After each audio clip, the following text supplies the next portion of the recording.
And so being an owner over the last couple of years has certainly brought a lot of stress. And it's certainly made me question a lot of the things that I hold dear, because, you realize that things that you thought were very good or very interesting might not be hitting home with some people. And as a result, you need to adjust. But that ability to adjust, that ability to make a decision and, go straight away, I've found a lot of strength in that. And that's been really, really positive. This is the Deep in the Weeds podcast. I'm Anthony Huckstep. When people from abroad ask, what is Australian cuisine and what are Australian restaurants like, the answer can be far too intricate and layered to describe accurately.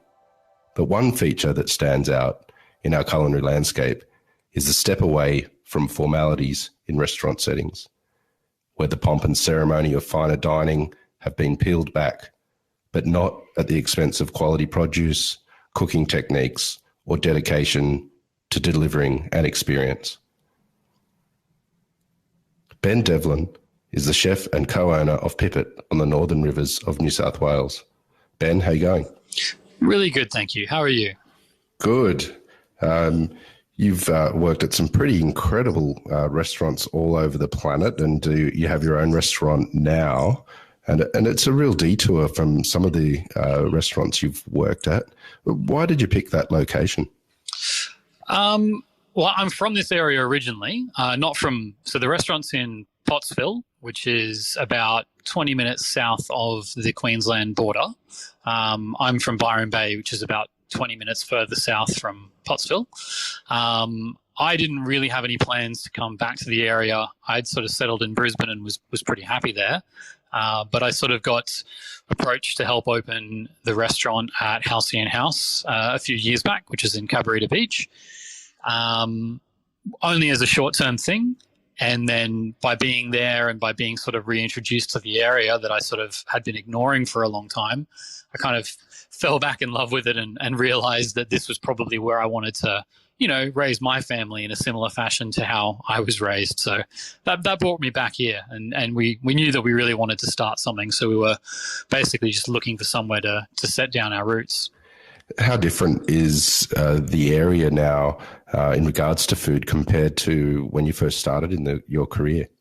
It's definitely changed quite a lot. It's when I first started working in restaurants here when I was still in high school. I was sort of 14 or 15 years old. My uncle used to own a restaurant in Byron.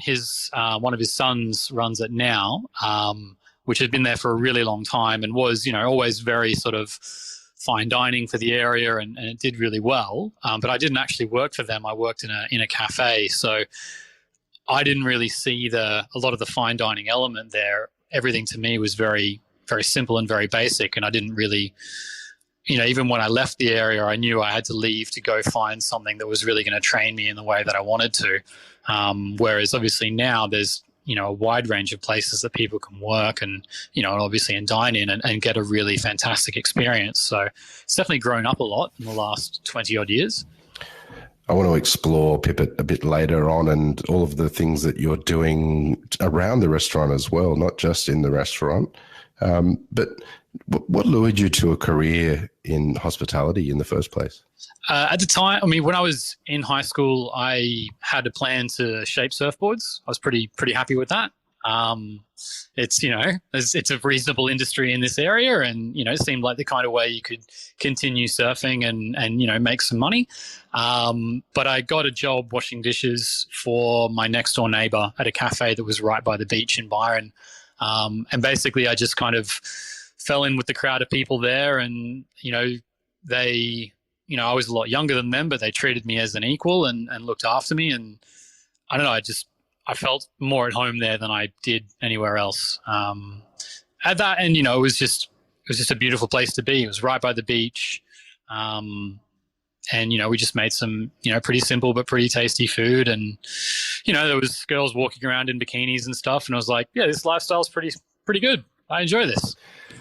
You've worked for some amazing restaurants in Brisbane and also overseas with Noma. Tell us about the early days in Brisbane and how you kind of realised that chefing was your thing.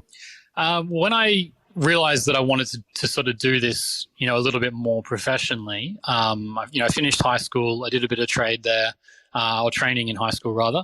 And then I knew that I kind of needed to leave to get what I wanted. I had a lot of family and friends that were sort of going to Brisbane, so I settled on heading up to Brisbane.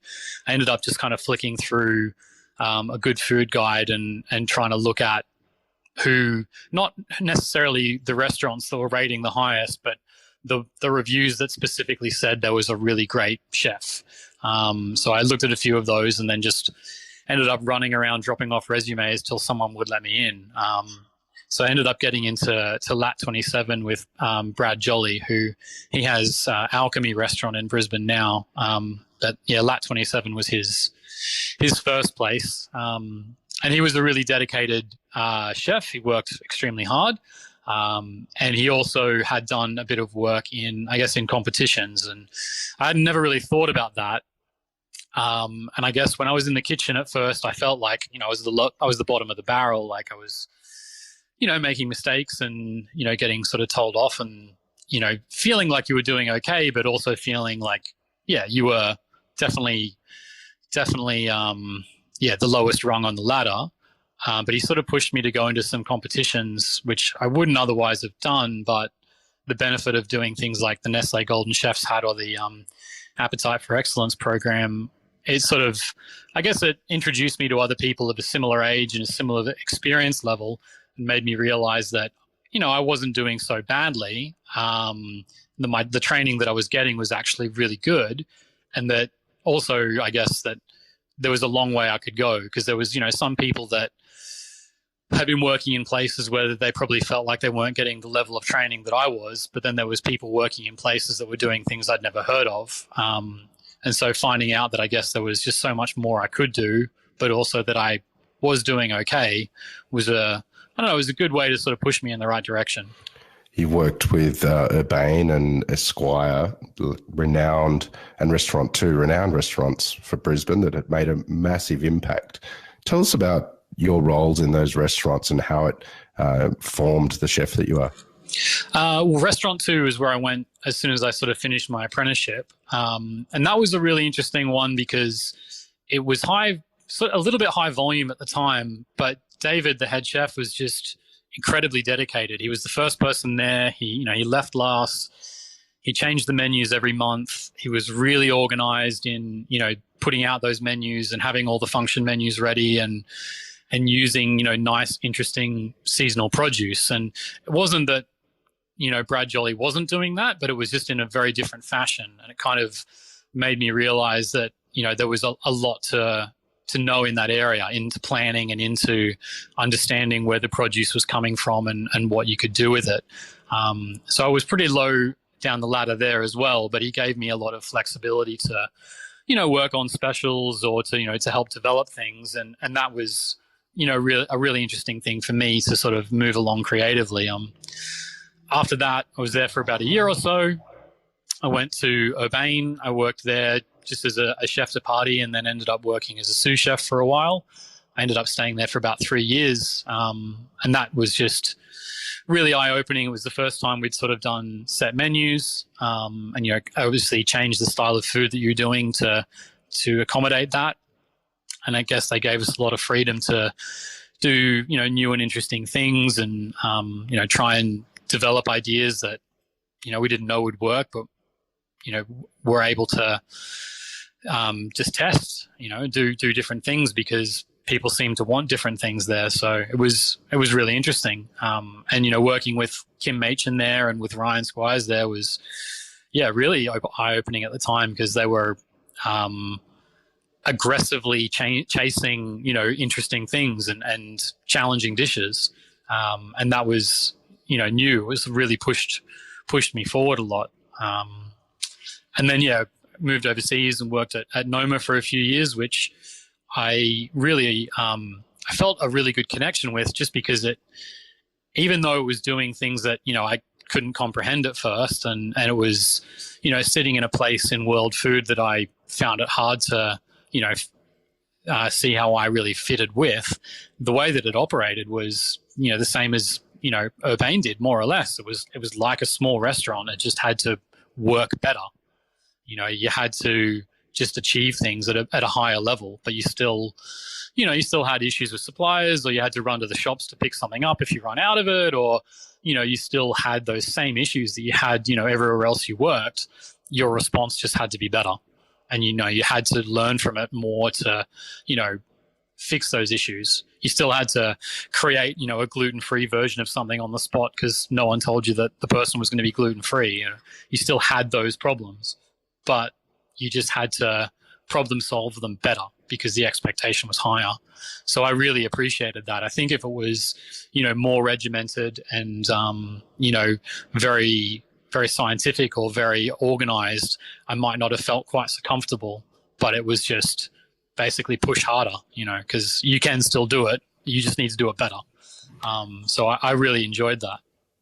Those 2 years that you had in Noma, did it change you when you came back to Australia and your focus in regards to what you wanted to do? It certainly opened my eyes up to a better way of working, a better way of running, my kitchen or my space. And also, I guess, certainly in Brisbane, I think before I left, it maybe felt like we didn't really appreciate our own identity. We, as a restaurant, Urbane was doing amazing stuff, but it was definitely looking a lot more towards Europe, particularly Spain at the time. It was buying in, Spanish ceramics. It was buying in texturas kits that El Bulli was making, and it was trying to, do things that we appreciated. And, it might have been, trying to do a take on a prawn cocktail or something that felt Australian, but realistically speaking, you were looking at it from a very European mindset. I can think of one restaurant in Brisbane at the time, it was called Tucker, that was working with native ingredients. And, I don't think it was appreciated, at all. People thought of it as a bit of a tourist trap, which is exceptionally unfair because they were probably doing things that were really interesting and we just didn't care enough to look. And so going overseas and realizing that, at the time, things that we were looking at as being, they're doing it because it's cool and we're doing it because it's Spanish or it's, it's English. They were just doing it because it was theirs. It resonated with them, it had a story behind it. And so what, we had to do when we came back was find the things that were ours and that resonated with us. And that certainly changed the way I looked at things. But also, the concept of foraging for plants and going out into nature and being inspired by nature, I appreciated a lot, but I never understood before I left. And then when you came back, you could just see it everywhere. This land is so very abundant and we were disregarding it. You mentioned the identity of Brisbane and its food culture. It's evolved rapidly, and you've been a big part of that. You're no longer in Brisbane, but just down the road. How would you describe the identity of Brisbane's food scene? Well, the really good thing about Brisbane in the last few years is it's had pretty tremendous growth or pretty tremendous population growth. Obviously, a lot of that is people that have moved there from, down south, inside of Australia, but then there's also a lot of people that have moved there from overseas. And the thing that I didn't realize early on in living in Brisbane was, there was really spectacular, communities of different ethnicities that I never really spent the time to look at. And then now you go to Brisbane and there's some really great Ethiopian restaurants. There's obviously some really great, Vietnamese and Chinese and Thai restaurants. And then there's Middle Eastern, obviously Italian and Greek. There's really spectacular communities that, before I moved overseas, I'd never really spent the time to look at. After I moved overseas, I lived in Brisbane for another 5 years or so, and you just sort of went around and you found there was just so much there. So even at the higher end of town, the people that are working in the restaurants are being inspired by the communities that they're living in, the suburbs that they're living in, and they're translating some of that forward, which is really spectacular. You've got great places like, Gerard's, great Italian places like Tartufo, or I saw Bianca opened up recently. There's this whole range of spectacular restaurants that are inspired by, the communities that are around them, and that's really amazing. You started entering competitions at a young age, and you've won many accolades, including Chef of the Year. And we've had people on this podcast talk of you and that have worked with you that say that you operate on a different level to most chefs. What's it feel like to hear that? And do you feel pressures in regards to sort of being at the top of that sort of tree in regards to chefs? I feel tremendous pressure to make sure that what I'm doing is, interesting and creative. I guess I've looked at creativity in a restaurant not as a luxury, but as a commercial necessity. I see us being creative as what is driving clientele to us. And that might not necessarily be accurate, but I know that for some businesses, their location might be driving clients to them, whether it be because of their view or their ambience. Their wine list might be what is driving clients to them, because of its particular style or, its volume. I guess I've always seen the strength of the businesses that I've been a part of in being creativity, the ability to hopefully make something that is somewhat unique and speaks about its own area or its own place. And in that sense, it creates something that you kind of have to go there to try. That is an extremely high pressure thing to do to yourself because, the harder you work in the business, the harder it is to feel like you're working creatively. And I'm definitely feeling that, at the moment, feeling potentially a little bit creatively burnt out because I am working so incredibly hard at making this business survive. But it's definitely something that I'm trying very hard to monitor and to improve because I do see that creativity as being the thing that will hopefully bring us staff, people that want to work with us and bring us clientele and keep us hopefully in the eye of, guests going forward. You were drawn back to the area to run Paper Daisy. Tell us about what it was like leaving Brisbane and coming back to that area and trying to make a success of that restaurant model. I was super naive, to be honest, at first. I guess not having worked, on the coast for a long time, having worked, pretty consistently in major cities and working in the sort of style of work that a major city does, which is, Saturday lunches don't really exist or they're very quiet. Sundays you just close because no one's in the city. You close over holidays. You're busy in the lead up to Christmas, that sort of thing. Moving back down to Paper Daisy, for some reason it felt like, there's only 21 rooms in the hotel. We'll probably just be serving mostly those guests and you'll change the menu frequently to keep them interested and, it'll be pretty cruisy. It's right on the beach. You'll go for a surf. And the place was just crazy at first. When it first opened, it was just like so full with people coming down for a day trip. Sundays were insane. School holidays were, there'd be no one really booked, but then you do over 100 people just because they came for a drive, felt like a prawn sandwich, something like that. And I just wasn't prepared for that, to be perfectly honest. I thought it was going to be really stable and calm, and it ended up being, absolute mayhem at first. So that definitely took me a little while to get used to. But that was also really beneficial because, having worked in places that only ran set menus and, Esquire in particular was really focused in what it did and as such somewhat inflexible, going to somewhere that was in a small hotel that was, charging a pretty good rate for its rooms, flexibility was key. We had to give the guests what they wanted. We had to make them really happy. And then we had to, in order to, survive financially, do more guests from outside the hotel. So you had to be really flexible in what you were doing. You had to be continually just, making people happy, keeping the turnover high.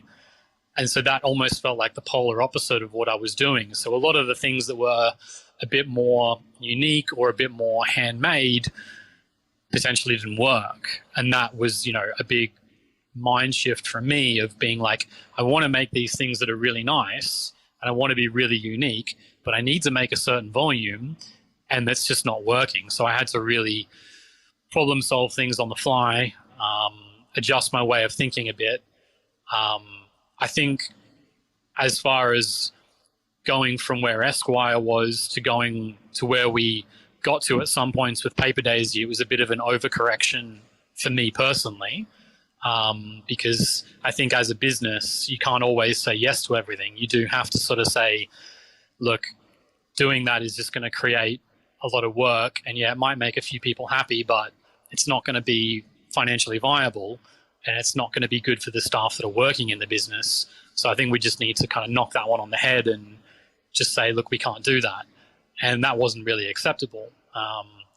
So where we are now is trying to find that happy ground. We want to make the things that we want to make and feel like we're doing really well, but we still want to make people really happy. We don't want to just tell them, you're eating what we're giving you and deal with it.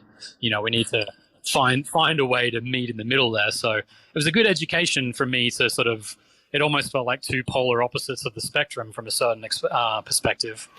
You're armed with incredible fine dining credentials, but Pipit is a kind of a move away from the formalities of finer dining. Tell us a bit about Pipit and how you've moved and changed to steer in that direction. I guess when we were starting to look at opening up a business, we wanted to think about the things that were important to us, what we really liked. And, wanted to think about a business that ideally, it leaves a better impression. It's giving back more than it's taking a little bit. It's making the area better than it found it a little bit. So we wanted to make sure that we were making the right decisions. So we tried to be really, I guess, cutthroat in the products that we use with regards to whether we think they're, sustainable or effective. So there's a few things that we don't use. But by doing that, we also want to then focus on what are we really strong at? What's really good in our area? What can we really promote? And that's really spectacular fruits and vegetables, particularly, tropical fruits that, not everyone sees. And then, really spectacular seafood, really great poultry, and trying to find ways to make those, the thing that we could base our business around. We have a lot of really good partnerships with our suppliers, whether they be food suppliers or, industrial suppliers like ceramics and, glassware and that sort of thing. And we've chosen those people really specifically because we want to find people that, share our way of thinking, are benefiting the people around them, but also making things that are, a little bit unique and a little bit fun. So by trying to meld all those things together, and then also by running the business for the last, almost 2 years now and finding out what was making us successful and what was potentially not, and whittling all that down, we've come to a place of being reasonably refined in our offering. And by doing that, we can make sure that we're hopefully financially sustainable, sustainable from a work perspective, the amount of work we're doing or we're asking our staff to do, but then also providing something that people find a lot of joy in. So now we are offering set menus. When we first opened, we were offering a combination of a la carte and set menus, but we're just keeping our offering very compact to make sure that we're using the best things we can use and providing them in such a way that we can be financially sustainable and, get through the day, basically. I understand you've put a kiln in recently as well. Can you tell us about that? Well, yeah, that's working with Grit Ceramics, who's just down the road. So she's about 3 or 4 doors down, and we built a kiln out of a shopping trolley and some insulation.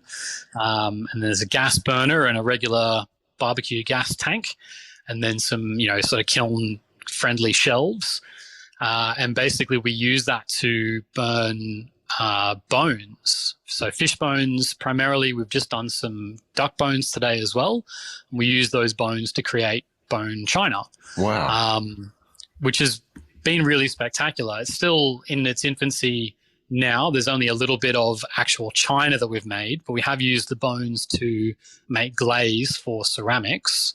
And by doing that, we've, been able to make some really beautiful, unique ceramics.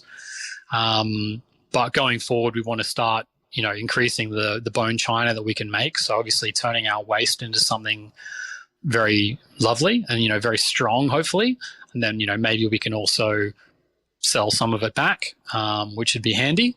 But also it's, hopefully making something that as an idea can be shared a little bit more. It's one of those things where, if you can do something that's going to create a good impact, then, share the information, get other people potentially, doing it as well a little bit, and it creates, something better for all of us. We can all benefit from that. So yeah, one of the very special suppliers that we get to work with, and we just spent the day working on that. So yeah, out in the sun, firing the kiln to over 1,000 degrees and turning bones into pure calcium, which is just crazy. They start being white because you've cleaned them, and then they turn pitch black as you burn them, and then they just go pure white, and they look so delicate and perfect. It's a really spectacular process. One of the really fascinating things that you've been doing over the last year or so as well is these incredible fish prints. Tell us about when that started and what you're doing. So yeah, it's using a method called gyotaku, which is a Japanese technique of printing fish. Basically, you would take a fish, make sure it's very clean, and then brush it with ink and then press paper to it, very carefully. And then you can make an impression of the fish on the paper, and then you sort of go through and, paint in the areas you might have missed, or paint in the eyes and try and create some life out of it. So I'd been sort of fascinated with it for quite a while, and really liked the idea of trying it, but sort of never really had the time. And yeah, during sort of lockdown when we were doing takeaway, I guess I had a little bit of extra time, and I felt like I needed something to quieten my mind a little bit because I was feeling, a lot of anxiety. And so I started doing this with some grouper from Rocky Point Aquaculture, which was a really beautiful fish with a lot of really intricate details. And it's funny, like I remember doing it the first time and just pressing it to sort of sandwich paper, because I didn't want to use expensive paper. And feeling like, some of them looked really good and feeling really happy. And that made me, go forward a little bit further. I looked at those first ones again, sort of like a couple of months back, and they were horrible. So I'm glad at the time I felt like they were good, because I might not have kept with it if I really sort of looked at them a bit more closely. But it's one of those ones where you do the first one and there'll be good parts to it and bad parts to it. And you go, oh, I'll do it again. I'll clean the fish off. I'll get the ink going again, and I'll make another one, and I'll try and fix those errors. And, 3 or 4 prints later, you've been doing it for 2 or 3 hours, and it's, 1 or 2 in the morning, and it's like, this was beautiful, but I need to go to bed soon. So I'll pack this one away. But it definitely quietens the mind a little bit and gets, like a bit of a singular focus, which I've found really helpful. And so, yeah, we've sort of expanded that a little bit. Started making ink out of charcoal we have left over and ash we have left over, and made some ink out of crab shells, and made some out of seaweed to try and get different colors. And then, started printing crabs, which were really cool, because being a 3-dimensional object and you're trying to translate it into a 2-dimensional art form on paper, you can't just press the paper to a whole crab, because it just won't work. So you've got to basically pull the crab apart and then print each piece individually like a puzzle, which is super time consuming but really satisfying as you see it start to take shape. And yeah, printing vegetables. And so the idea that we're sort of working in towards now is trying to make sort of this realistic reproduction of a dish through an artwork, where the one that I'm sort of working on now is printing like pumpkin tendrils and like little baby pumpkins and persimmon leaves, and maybe a persimmon, and sort of shiso shoots. And then I printed a whole Pekin duck that I got from Burrawongayan, so like the feathers and everything and the beak, to make this duck. So the idea being that the artwork in the end would be like this duck kind of wandering around, some pumpkin tendrils and shiso underneath a persimmon tree, being a representation of a main course we're doing now, which is duck breast with braised persimmon and pumpkin koji and shiso. trying to think about how we can look at, the dishes that we're doing and create this representation of them and, do it for ourselves, but, sell it to guests, I guess. And, make dishes that are something that I've seen, a friend make that I can then, maybe gift them the artwork as a memory of a dish that they had that I found really inspirational. Pipit is your first business and you're running it together with your wife, Yen Trin. What's it been like working together and having your own business like this? It's very satisfying in certain ways. It's certainly given us the opportunity to work together in a way that we otherwise wouldn't have done, but certainly very challenging. Pipit opened about 2 months after the birth of our first child, our only child, which is challenging.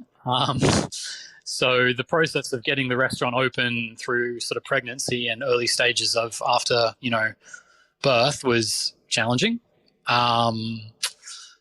So there's definitely been some ups and downs in that. Yen is from a very different field. She's a designer and sort of a project manager. So that was obviously really helpful in the setup phase. I mean, we certainly wouldn't have gotten the project across the line without her expertise. And then now as we operate, our graphic design work or our, events management and sort of project management, she is, absolutely invaluable, and then obviously there's bookkeeping and accounting, which is, fairly helpful as well. So the role that she does is very wide and very, all encompassing in making sure, our business continues to run. She's otherwise not really much of a hospitality person, so she doesn't do a lot of work on the floor or in the kitchen, but she has done both of those things. And I think I enjoy that more than she does. Like I quite like it when she's in here, but I think she finds it endlessly stressful, which is understandable. It's, if it's not your field.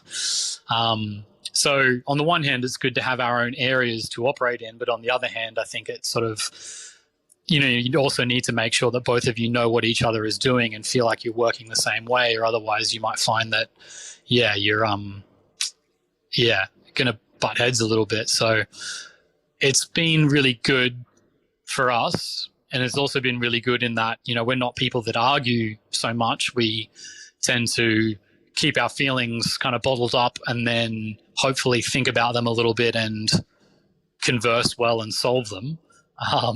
But it's definitely presented some challenges. But on the positive side, I think it's made us, work together really well. And I've found that really enjoyable. And, our daughter can come and just kind of run around a little bit. And, on the moments when that's happening, it feels like the most amazing sort of family moment.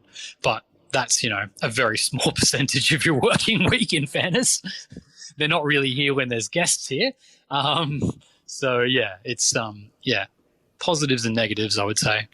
Well, Pipit's only a couple of years old and you've had the pandemic to deal with, but you've also won Australia's Regional Restaurant of the Year. You've been a finalist for Best New Restaurant and a Sustainability Award as well. What's it been like with the last 2 years? Do you see the restaurant evolving and changing out of what you've experienced for that first 2 years of its life so far? I mean, it's definitely, our business model has changed since we opened. I guess I've sort of like to operate in a way of, wanting to cater to a lot of people, to try and make people as happy as possible. And what we've sort of found over the last 2 years is not that you want to not do that, but you also just need to be quite cutthroat with yourself about what's actually succeeding, what is, benefiting the business and benefiting yourself personally, and also creating, great experiences for the guests and maximizing those. So that's where, we have, not brought our a la carte menu back after, the lockdown period. And we've been a little bit more regimented in having kind of set menus and regimented in our seating times. But by doing that, we've tried to make sure that allows us to be better value for our guests, provide more food because we're potentially having less wastage of labor or wastage of food by having a tighter offering. And hopefully that means we can provide something better. We would say that we've probably had, business styles of, 4 or 5 different versions since we opened, obviously takeaway being part of that, and, hybrid takeaway and dine in being a part of that. But even, since after lockdown, we've opened in a certain way and then kind of adapted that when we looked at, what did people seem to want, what was benefiting the business, and what was benefiting the guests, and how can we make the best of that. So being an owner or an ownership team has certainly meant we have the ability to just say, this is working or this is not working. We can make a decision right now and we can change this. And that's been really helpful. I think I remember when, the lockdown sort of first started, there was this feeling of tremendous grief, we were going to lose it all. And it was really hard to swallow that. And I remember having this thought, the first night of oh man, I really wish I worked for someone else right now. And, I really wish this was all someone else's problem and I was just helping. But then after a couple of days and, we found, the plans that we wanted to make and, found some positivity in pushing that forward, you realize that if you weren't the owner, you couldn't have made those plans. I mean, you can make suggestions, but, it's not your choice. It's not your call. And, particularly with where I was working before, from a really great perspective, you've got this huge brand that you've got to also maintain. So you can't just turn around and say, oh, we're going to do things really cheaply and we're going to make this happen really quickly. You would have had to take some photos, get some packaging, get everything ready, take some time, and then, make a big launch of it. Whereas we could just go buy a stamp, get some paper bags, adjust the website. Let's do it. We can open tomorrow. We can, as long as we can get some sales out of it, it's worth doing. Let's just do it. So that's really empowering. And so being an owner over the last couple of years has certainly brought a lot of stress. And it's certainly made me question a lot of the things that I hold dear, because, you realize that things that you thought were very good or very interesting might not be hitting home with some people. And as a result, you need to adjust. But that ability to adjust, that ability to make a decision and, go straight away, I've found a lot of strength in that. And that's been really, really positive. Well, Ben, you don't do anything in halves, and what you've delivered so far in your short career has been amazing for our culinary landscape, and very much looking forward to seeing the evolution of Pipit. We've loved having you on Deep in the Weeds today, and please keep in touch, and we'll talk again soon. Thank you so much. Really appreciate it. This is the Deep in the Weeds podcast. I'm Anthony Huckstep. Stay tuned as we share the stories of Australia's hospo community, suppliers and producers in search of hope during this pandemic. Special thanks to executive producer Rob Locke for making this all happen.